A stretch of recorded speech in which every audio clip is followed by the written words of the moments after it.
God, এখানে তো কি রোদ! মাম্মা আমাকে এটা কোথায় নিয়ে চলে আসলো? বললো এখানে নাকি ওয়েডিং পার্টি হবে, আবার আমাকে শাড়িও পরিয়ে দিল। আমি তো বুঝতেই পারছি না কোথায় যাব। ওই তো ওইদিকেই মনে ওয়েডিং পার্টি হচ্ছে। সবাই আমাকে এখানে কেন বসতে বললো? এটা কি বার্থডে পার্টি হচ্ছে? সবাই গিফট দিচ্ছে, এখানে কি হচ্ছে কিছুই বুঝতে পারছি না।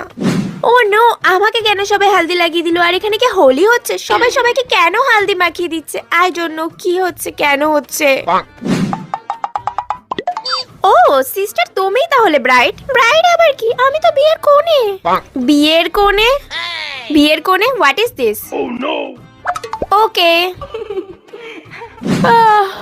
মাম্মা বললো এখানে বসে থাকতে, এখানে নাকি ওয়েডিং পার্টি হবে, বাট কখন স্টার্ট হবে আমি তো কিছুই বুঝতে পারছি না। আমার তো ঘুমও পেয়ে গেল।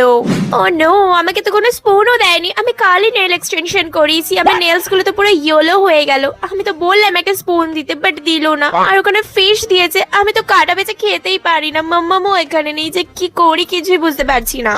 মাম্মামকে খুঁজতে হবে, মাম্মাম এসে আমাকে খাইয়ে দেবে। নেল এক্সটেনশনের জন্য তো খেতেই পাচ্ছি না।